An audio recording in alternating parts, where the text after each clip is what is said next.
তুমি চিন্তা করো ওই পরিস্থিতিতে কোন একটা বাচ্চা তার মাকে ছেড়ে আসবে, বা মাওকা এরকম 10 বছরের 9 বছরের বাচ্চাকে ছেড়ে দেবে? না, তার আর কোল থেকে টেনে হেসড়ে নিয়ে আসা হয়েছে, মুহিতের কাছে এগুলা এনেছে, এগুলা মুহিত। কাহিনী বানানো হয়েছে, এগুলা কাহিনী বানানো হয়েছে কাহিনীকে একটা নাটকীয় মোড় দেওয়ার জন্য। এগুলো একটা মানে চিন্তা করার বিষয়। আর কিন্তু নয় ঠিক দশ আছে, মানে বছরের তারা একটা তারা এক ছেলে জায়গাতেই যে থাকে তার স্যার, মা বাট আর মাও কি ছেড়ে দেবে না সে স্যার, বাচ্চাকে?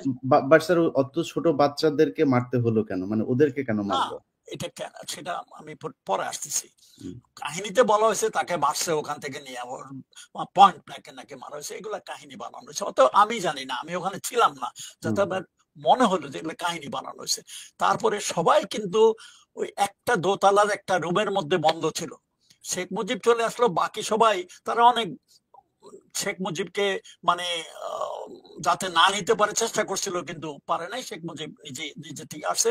প্রথম তো সে খালি গায়ে আসছিল, তারপরে মনে হয় হুদা বলছিল যে আপনি জামা পরে আসেন। তারপরে তাকে পাঞ্জাবি দেওয়া হলো, পাঞ্জাবি পরা ছিল, তার তাম্বাকু এসব দেওয়া হলো, ওখানে নিয়ে নিলো তাম্বাকু। মনে হয় ইয়ে হুদা মনে হয় নিজেই মনে হয় পাইপ এবং তাম্বাকু নিলেন।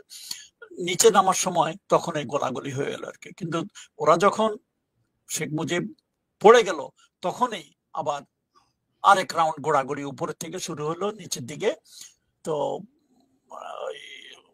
জানলা দিয়ে এই পর্যায়ে কিছু সিপাহী, অ্যাকর্ডিং টু বুজলুদা, কারণ যেভাবে গোলাগুলি ছুটতেছে চতুর্দিকে, তারা করলো কি লব করে, মানে খুব ক্রল করে ওই রুমের কাছে গিয়ে 2-3টা গ্রেট জানালা দিয়ে ভিতরে ঢুকে ভিতরে ফালাই দিল।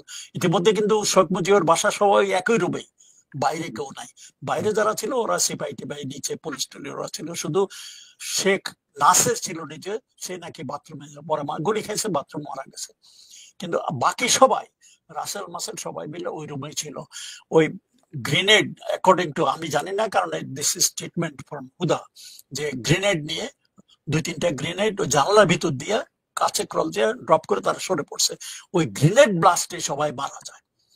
এই মানে রাসেল পরিবার, টাসেল যাওয়া ছিল। সবাই সবাই এক জায়গাতেই ছিল, ওখানেই ছিল, এবং সবাই এক রুমেই সবাইকে মারা যায়। রাসেল নিচে বসে নাই, অন্য কেউ, শুধু শেখ কামাল নিচে মারা গেছে। বাকি সবাই ওই রুমে ওই গ্রেনেড ব্লাস্টে মারা যায়।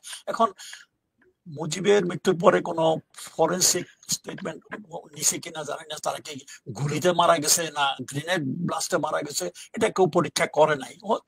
পরীক্ষা করলে দেখা যেতে পারতো তারা কিভাবে মরছে। কিন্তু সবাই ওই এক রুমে হার্ডল হয়েছিল, ওখানে সবাই মারা যায়। That was the end of Mujib family. ওইভাবে করা হয়েছে। এটা আমি যা মানে আমার এই বইয়ের মধ্যে স্টেটমেন্ট আছে, সেই এর মধ্যে সে বলেছে যে ওতেই সব মারা যায়। হওয়ার কথা, কারণ একটা রুমের মধ্যে এতজন লোক থাকলে একটা 2-3টা গ্রেনেড যদি একত্রে হুম, ব্লাস্ট করে, কারোর কোনো বেঁচে থাকার মানে সুযোগ নাই।